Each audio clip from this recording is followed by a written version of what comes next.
Turn in your Bible this evening to Leviticus chapter 19, verse 13. We're going to pick up our study this evening. Last week we covered the first 12 verses of this chapter, which began with God's great call for His people to reflect His holiness. And that's a call that we need to respond to today just as much as the Israelites needed to in this day. We also noted several practical examples of how that holiness should show up in the lives of the Israelites. It showed up in their respect for their parents and their obedience to the Sabbaths, in their treatment of other people. Perhaps most directly, their holiness would be displayed in their attitude and treatment, reverence toward God and to His name. They were to be very careful about their usage of the name of Jehovah, the name of God, and show the honor that He was due. As we continue in this section, we see some more examples of practical holiness and how us representing God should appear kind of in everyday lives, or how them representing. And I'll use it interchangeably. Okay, this is primarily to the children of Israel. We know that we're not under the law and that we aren't obligated to live according to all the ceremony and things like that. But as far as the practical application, as far as the civil instruction and the guidance of how we treat people, that hasn't changed any, right? We don't offer sacrifices, we don't burn goats and all that kind of stuff anymore. But we should still treat our neighbor well. We should still follow these instructions. And so I'm going to say us a lot this evening, where typically I may say they or the Israelites, but it applies to us just as much as it did them in a lot of these instances. So if I do that, just bear with me, I suppose. But Leviticus chapter 19, verse 13, here the Bible says, "Thou shalt not defraud thy neighbor, neither rob him. The wages of him that is hired shall not abide with thee all night until the morning." And so here we have another example of holiness being revealed by our treatment of other people. Once again, we have lessons that should be taught as little children, right? These are things I learned whenever I was tiny. Don't steal. Don't take things that don't belong to you. That seems really obvious. It seems really apparent. But we know that if things aren't spelled out and if expectations aren't clearly presented, then people are going to take advantage of situations. And people are going to take things that don't belong to them, whether it's in a big sense, taking from some big corporation, where a lot of people think, well, that's okay, it's a big corporation, they're not even going to miss it. Or it's more personal, and it's talking about, as is in our text this evening, your neighbor, right? The person who lives next to you, the person who you interact with on a regular basis. The reality is that we shouldn't take anything that doesn't belong to us, no matter who it is. But once again, we have this lesson that should be something that's pretty easy for us to learn. The idea is very similar to what we saw back in verse 11, where it says, "Ye shall not steal." But it is more personal interactions this time. To defraud was to cheat someone in business or take advantage of someone in a secretive manner.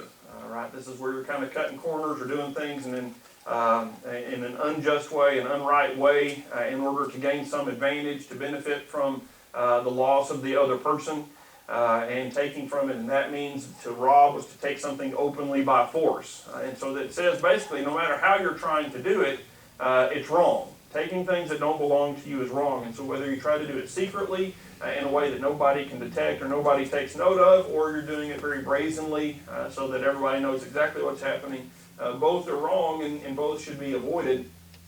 For the children of Israel, of course, but again, I don't think any of us would disagree that we today should be honest and that we shouldn't steal from people, right? We shouldn't take things that don't belong to us. While most people wouldn't rob someone, many do take advantage of others in more subtle and secret ways to pad their own pockets or to benefit themselves at the expense of others. How many times do you end up with the cashier giving you too much money back? Do you take it back, right? That's a small thing, and I know that sometimes there are practical reasons why that doesn't happen. Maybe you don't count your change. I don't really count my change. I just take it and try to get out of the store, usually as fast as possible. But if you go to the store and you spend $10 and you got $10 back, something's not right there. And a lot of people would say, well, it's like the Monopoly card, right? Make error in your favor. Collect $20, and so I'm better off for it. But we ought to do what's right, and it's right to not take things that don't belong to you. Just because that cashier messed up or made a mistake doesn't make it right for you to take advantage of that situation. So we ought to do what's right in the big things or in the small things, like a little bit of change that we might get back that we shouldn't have. We ought to do what's right, and and make sure that our testimony is one that reflects, again, the holiness of God. God is holy. He is righteous in every matter. And so we ought to try to follow that example in the big things and in the little things. Verse 14 lays out some more examples of how to treat others. Again, it should fall under the category of common decency. Verse 14, thou shalt not curse the deaf, nor put a stumbling block before the blind, but shalt fear thy God. I am the Lord. And these sections here kind of divided up. Every 2 or 3 verses, you get that phrase again, I am the Lord. And so it kind of groups them together in similar themes or similar topics. But each time he reminds them, I am the Lord. I have the right to declare these things. I have the right to make these requirements of you. I brought you out of Egypt. I've delivered you. I've provided for you. I've done all these things. I created you. He has the authority. He has the right to make these demands and have these expectations of his people. And here, again, it is just common decency. It's wrong to curse those who can't hear it and defend themselves. It's wrong to put a stumbling block or an obstacle in the way of someone who can't see it and avoid it. That's just mean, right? That's just something that you would think, well, who would want to do that? Who would do such a thing? But again, these are specific examples of a more general application. And that general principle is that, number one, you shouldn't take advantage of someone's disability or area of weakness. And whether that's a physical disability like is mentioned here or any other, you shouldn't look to take advantage of people. We shouldn't look to benefit off of somebody else's loss. That's wrong, and we shouldn't be engaged in that. We shouldn't be involved in that. So that's one lesson, again, that is very applicable here. The other is that you shouldn't do something wrong just because you can get away with it. Well, they're deaf, they can't hear me anyway, so what does it matter if I curse them, right? What does it matter if I say something mean to them or bad to them? They don't hear it, they don't know about it. They're blind, so they can't see me doing this. They won't know who caused them to stumble and fall. They won't know anything about it. So I can get off completely free, right? Nobody's going to know, nobody's going to find out. But there's one who we always have to remember that does know, right? God. It says, fear God. Why should I not do these things that I could get away with otherwise? Because God knows. God is paying attention. He knows everything that we say. He knows everything that we do. He knows when they curse the deaf man, when they put the stumbling block in front of the blind man. God knows these things, and God will judge. God is the defender of the defenseless. Those who can't provide for themselves, those who can't take care of themselves, God will come to their defense. God will take care of them. And so we need to understand for our own benefit, right, if for no other reason, that there will be an accounting. There will be an answer given. And so don't think that, well, I can just get away with it. I can fudge the numbers here in the books and nobody will know that I'm cheating the system or that I'm taking advantage of somebody else. God knows. And oftentimes, somebody else knows too, right? And oftentimes, you don't get away with things just like you think you would. But either way, we need to remember that God is in control and that God has established these things. And it's wrong to take advantage of people.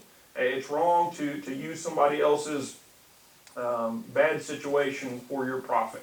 And so he tells his people, don't do that. Don't follow the example, again, that they might have seen in Egypt or that they might see in Canaan or in their neighboring nations once they get to the promised land. Don't follow that worldly example. Look out for other people. Take care of other people. Instead of hurting and harming, look to help in whatever way that you can.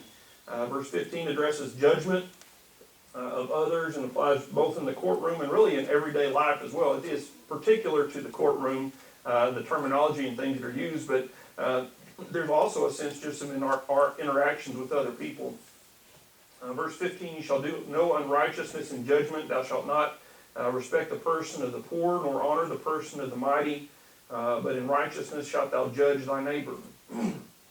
So we're to treat people fairly, regardless of the rank or status, and it's worth it noting that this applies across the board. I think it's interesting. Oftentimes you think of showing favoritism to the rich or the wealthy or the powerful, but this actually says don't show that to the poor either, right?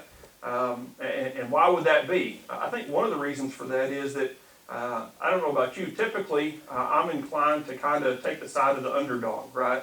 The person who is poor or powerless or helpless or those kind of things. And I might be inclined to just kind of lean things in their favor a little bit, right? Give them the benefit of the doubt rather than being absolutely fair in the things that I do. And the scriptures say, God says, don't do that. Don't show favoritism one way or the other, right? Don't show favoritism to the rich and powerful to try to get in good with them maybe and make a name for yourself or benefit in some way. But also, don't try to stick it to the rich and powerful and side with the poor when that's not the right thing to do. Now understand that this does not omit the opportunity to show mercy and grace and things like this. This is saying in a situation where you are called upon to judge fairly. Don't try to lean things one way or the other. You judge straight down the line. You judge in fairness. Now, can you show mercy to an individual? Maybe if somebody has done you wrong or you see somebody, absolutely. You don't have to say, well, you're getting what you deserve. You can show grace. You can show mercy. But when you're called upon to judge in a situation, do it fairly. Do it with honesty. Do it with integrity.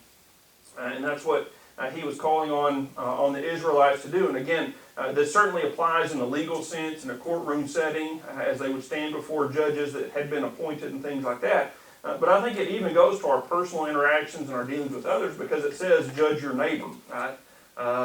Judge how you treat other people matters, and so we need to do so in a fair and just way. Verse 16 continues that thought by addressing the importance of honesty. Verse 16, thou shalt not go up and down as a talebearer among thy people, neither shalt thou stand against the blood of thy neighbor. I am the Lord.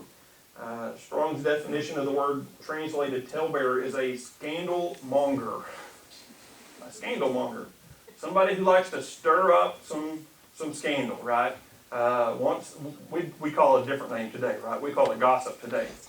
Somebody who's just looking for juicy gossip to spread. It says don't do that. Don't be like that. Don't try to benefit again off of the unfortunate situation, whether true or not, of someone else. Don't be a talebearer. Don't be a scandal monger. Don't be a gossip. Treat people in a good way. Treat people in a positive way. We shouldn't go around sharing everyone else's private business. The last part of the verse shows the responsibility of a witness to share the truth. This applies both in the negative and the positive sense. Don't be a false witness against someone and cause them to be condemned and perhaps even put to death by your false testimony, but also don't withhold testimony.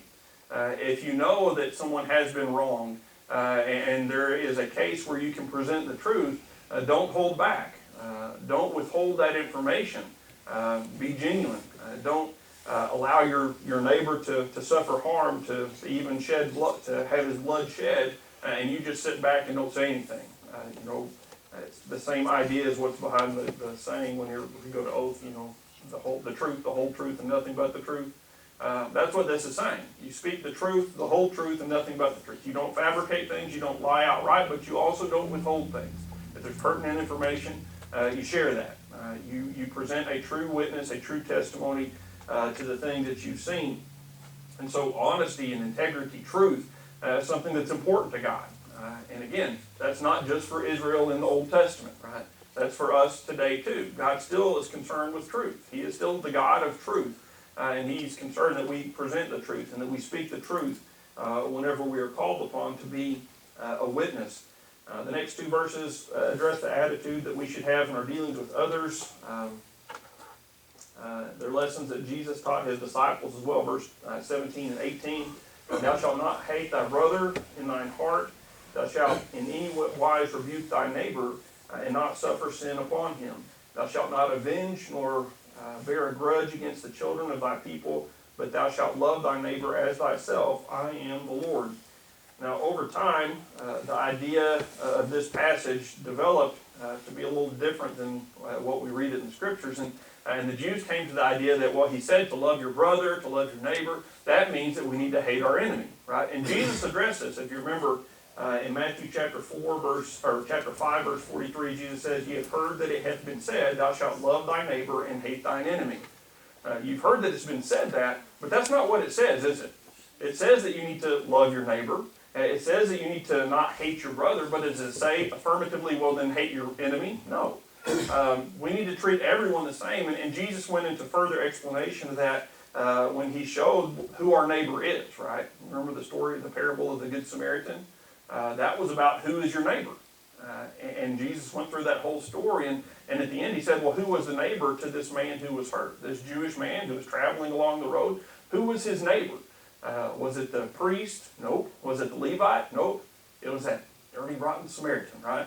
That one who the Jews wouldn't want anything to do with. He was the man's neighbor. And why was that? Was it because they were the same neighborhood or something? No. It was because he showed mercy. He showed compassion. He showed grace and help this man who is in need. And he told us that we need to be that neighbor, that everyone is our neighbor. We ought to treat everybody in that way. And so, in essence, the whole idea that you should hate your enemy is a misnomer. It's not what the scriptures tell us, and it's certainly not what Jesus taught.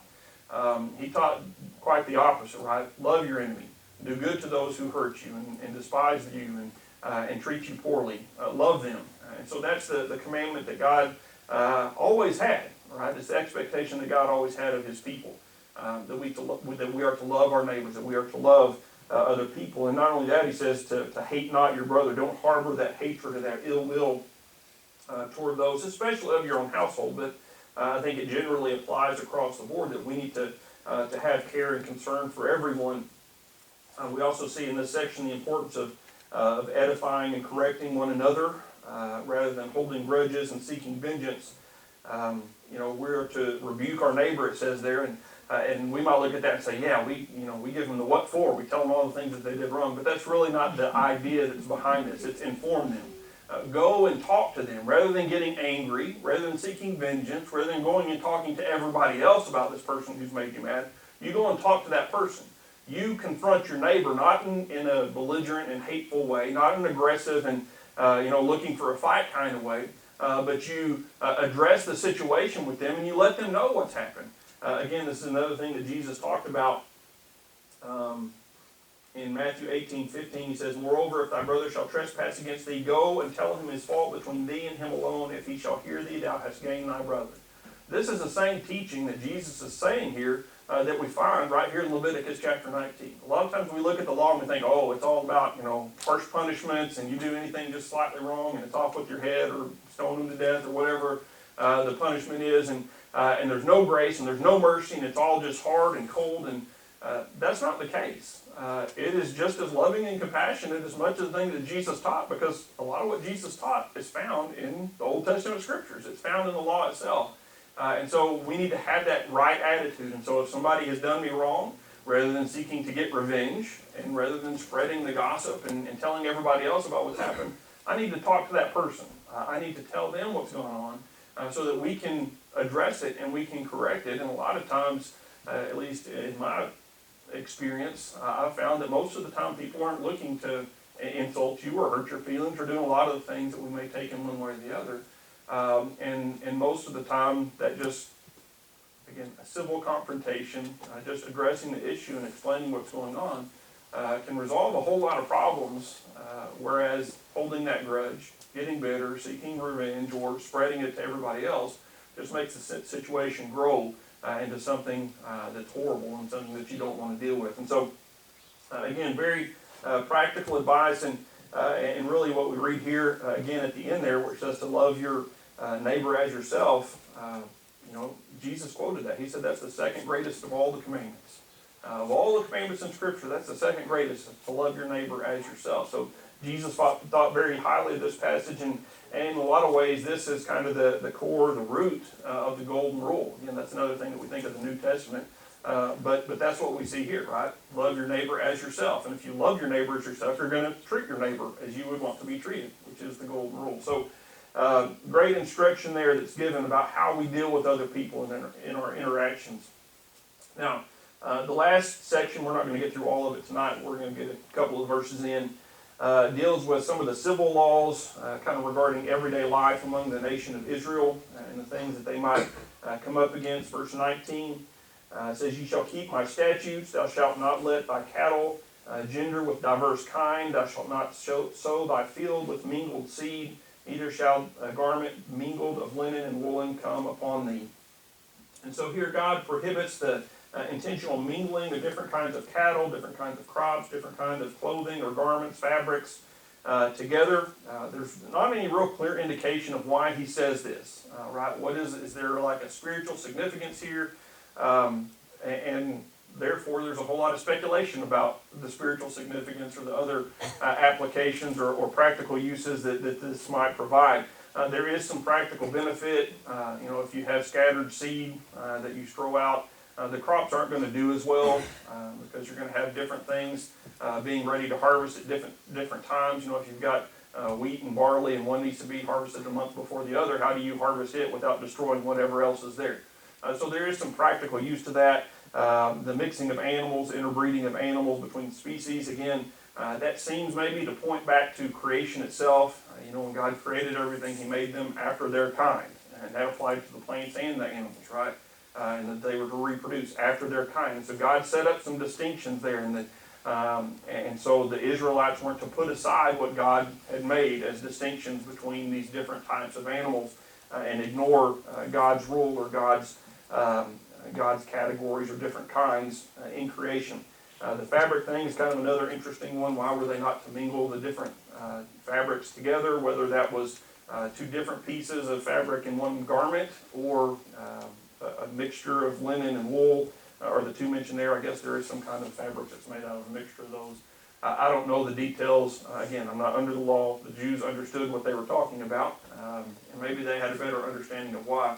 I would likely speculate, since everybody likes to, that this probably is a reminder of the importance of separation, because that is what it comes down to, right? Don't mix things that are meant to be separated. And of course, the most important thing that God was interested in His people keeping separate was themselves from the ways of the world, right? Don't follow the ungodly, don't go into idolatry, don't go into witchcraft, don't go into all these different things. And that's highlighted really throughout the law. We've seen it already through the sacrifice and all the different things, the importance of separation from the world. And so I think that probably has a big part to do with it as far as the spiritual application. But there likely were some practical reasons for that, maybe that we don't fully appreciate today. We'll finish up this evening, verses 20 through 22. Deals with adultery between a man and an espoused slave woman. Verse 20, and whosoever lieth carnally with a woman that is a bondmaid, betrothed to an husband, and not at all redeemed, nor freedom given her, she shall be scourged. They shall not be put to death, because she was not free. And he shall bring his trespass unto the Lord, unto the door of the tabernacle of the congregation, even a ram for a trespass offering. And the priest shall make an atonement for him with the ram of the trespass offering before the Lord for his sin which he hath done. And the sin which he hath done shall be forgiven him. And so I'll start by saying that this is not an endorsement of slavery. Okay? There are a lot of things in the law that deal with slavery and that address various issues that might arise as a result of that.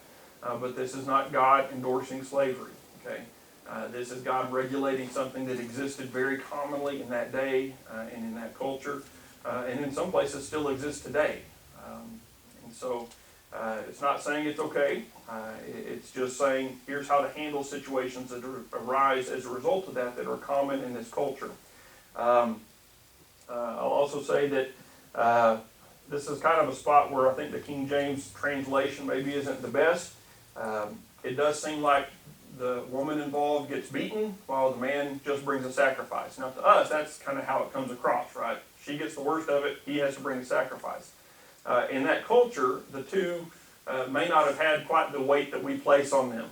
Okay, to have to bring this sacrifice, to have to admit this sin in a public manner might have been, in their eyes, more detrimental than a beating would have been.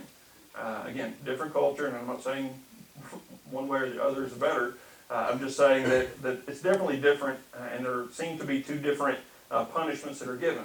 On the other hand, like I said back with the translation, where it says that she will be scourged, it's not clearly that way in the Hebrew. In the Hebrew, it's very generic, and it says punishment shall be administered, basically. An investigation made, and they will be punished. And so that's the idea that's presented. And so it may be that both of them get discouraging or whatever punishment was appropriate. The point being that they were not executed. Now, we'll see in the next chapter, adultery in a common sense between a free man and a free woman, the punishment was execution. They were to lose their life as a result of adultery because of the importance of marriage, right?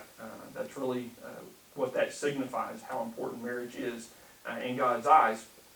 This is a different situation, a different case, because she is a bondwoman, she is a slave. And so, as such, she was the possession of someone else, and so to execute the two of them would cause loss to that other person without him having anything to do with it.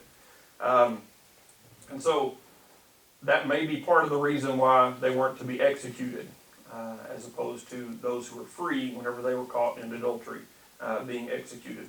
The other thing there, again, if if they were both beaten, then nobody would have a problem with this, even though he still has to offer a sacrifice. And so that may be also the distinction there.